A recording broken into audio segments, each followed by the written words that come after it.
You know, typically when you jump into a fantasy anime, there's the certain expectation of noise, So right? that is, yeah. Like you're waiting for the explosive power scaling, the screaming heroes, the sky-shattering magic attacks. It's loud and it's fast.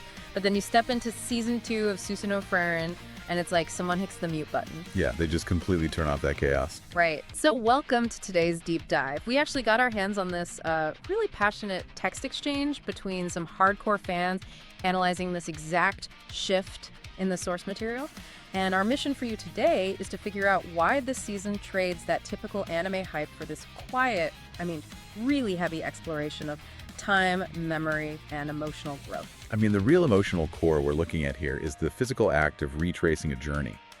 Frieren is walking the exact same paths she traveled decades ago, but the gravity is just entirely different now. Because of her lifespan, right? Exactly. Because of her lifespan, she is actively retracing those steps while finally processing these human emotions she completely ignored the first time around. So her flashbacks of Himmel aren't just sweet nostalgia. They're heavy. Incredibly heavy. She is essentially living with the constant heartbreaking realization of what she lost, but only long after he's already gone. Okay, let's unpack this because that feeling is so universal. It's like walking through your childhood hometown as an adult. Oh, that's a great way to put it. Right, like the physical streets are exactly the same, but your memories and just the context of time completely change the gravity of the experience. Like the local park isn't just a park anymore. It's a monument to a specific Tuesday 15 years ago. Yeah, and she is surrounded by monuments to Himmel like that. Every single town they revisit forces her to confront that regret head on. But, this internal shift doesn't just stay in her head. It actually changes how she interacts with the physical world, too. Especially your approach to magic. Oh, yeah, definitely. Because here's where it gets really interesting. I noticed a massive shift in how the magic system is presented this season. It feels less about sheer power levels and more about, anthropology or something.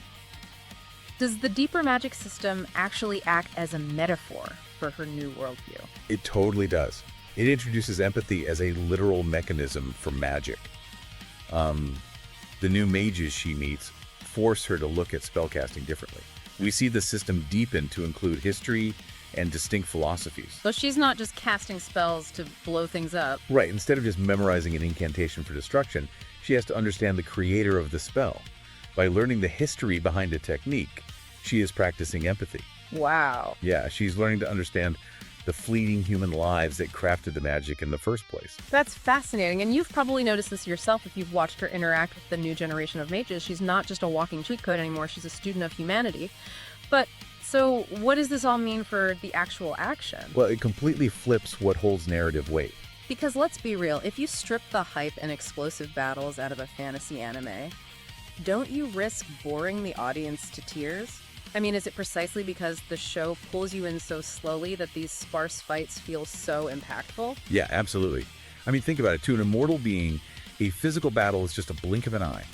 The show deliberately minimizes the fights because, to Frieren, the quiet moments between people are what carry the actual stakes. That makes so much sense. Right, and when the action does happen, it's sparse, incredibly clean, and deeply meaningful. The swords clashing aren't there to give you an adrenaline rush.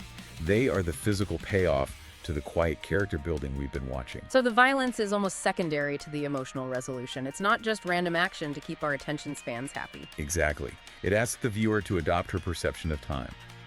Every encounter matters because it's fleeting. It proves a show can be deeply captivating just by focusing on living with regret, understanding humanity, and, making every single interaction count. Which leaves us with something pretty heavy to think about as we wrap up. If you were forced to physically retrace a major journey or a closed chapter from your own past today, what previously ignored emotions or blind spots do you think you would suddenly understand?